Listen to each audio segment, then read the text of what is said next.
नारायणी, अब बस करो, अधिक प्रशंसा से कहीं मेरा अभिमान जागृत ना हो जाए। अब दोनों प्रणाम करके गुरुदेव के समक्ष बैठे थे।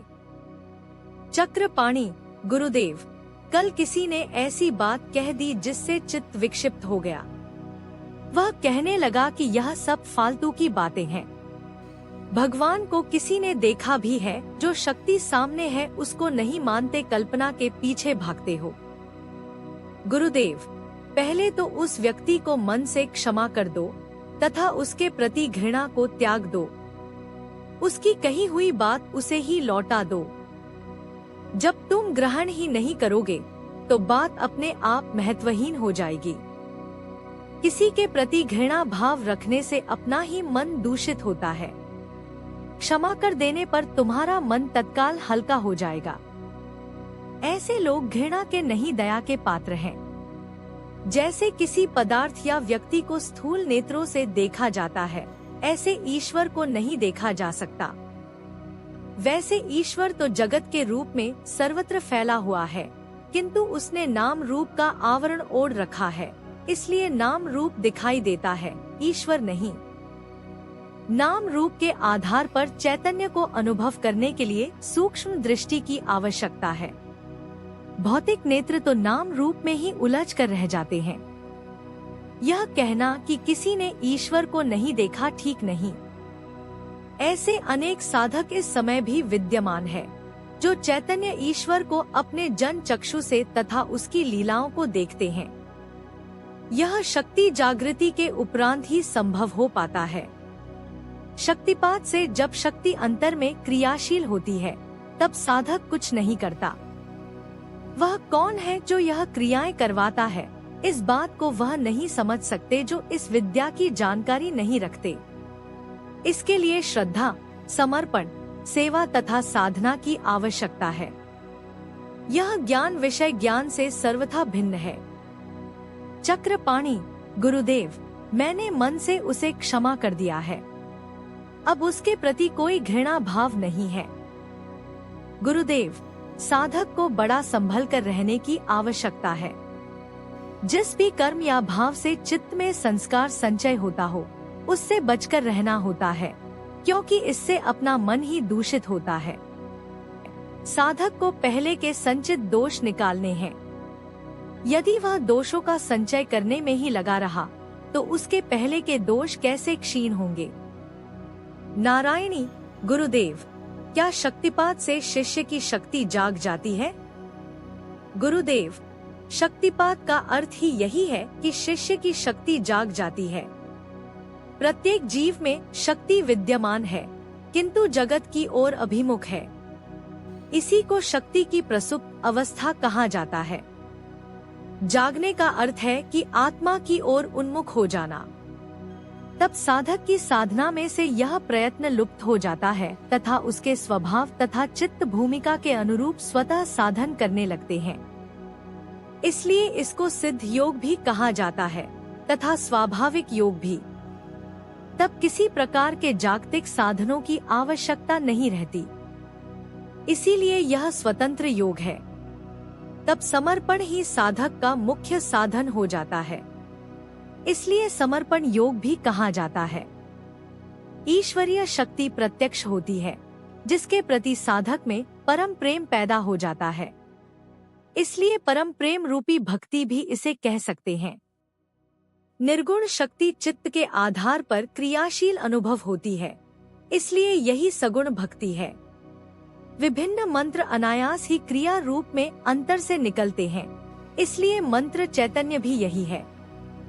सामान्यतः जीव चित्त को ही अपना आत्मा समझता है।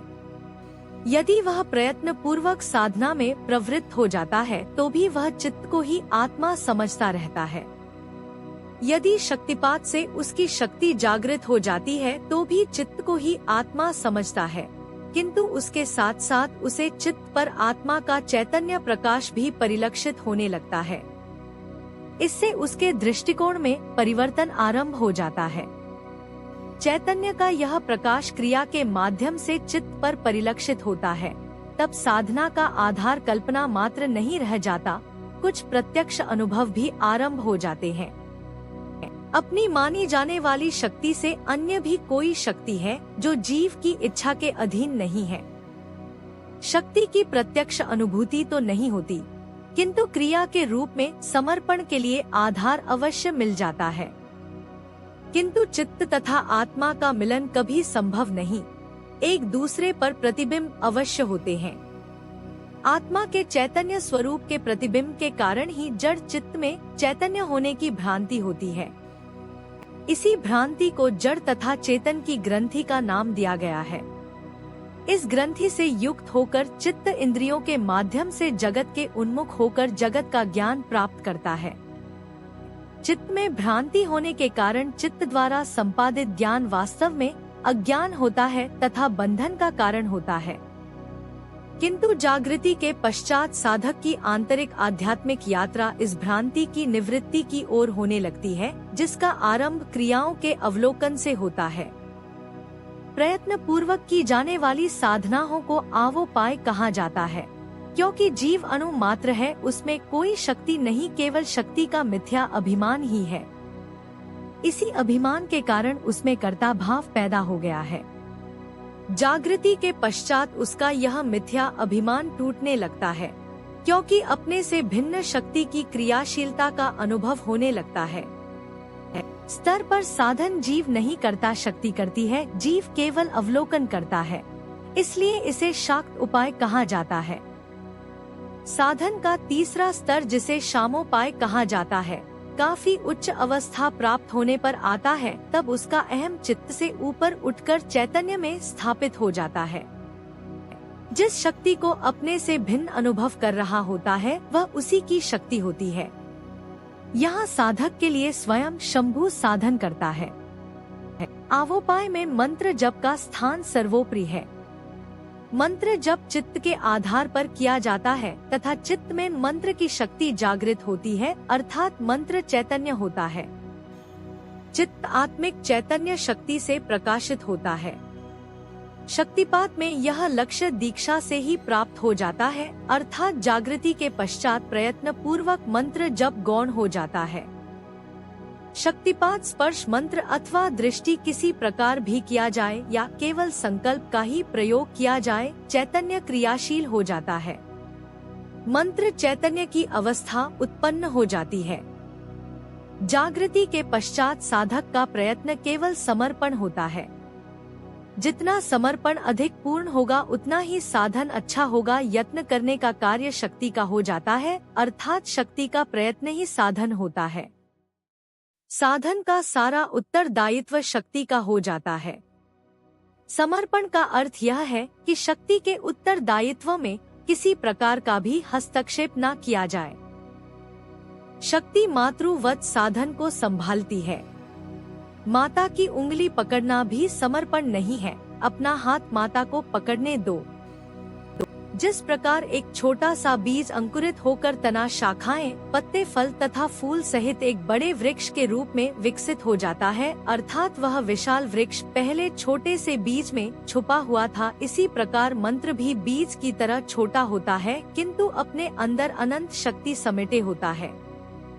जब मंत्र जप द्वारा मंत्र चैतन्य की अवस्था में प्रकट होता है तो जीव के चित्त में चैतन्य शक्ति जागृत हो जाती है तथा अपना अनंत एवं अक्षय स्वरूप प्रकट करने के लिए आगे बढ़ती है। शक्तिपात द्वारा यही कार्य संपादित होता है, वह मंत्र में छिपी शक्ति को प्रकट कर जागृत कर देता है। अक्षर समूह शक्ति का केवल बाहरी शरीर होता है।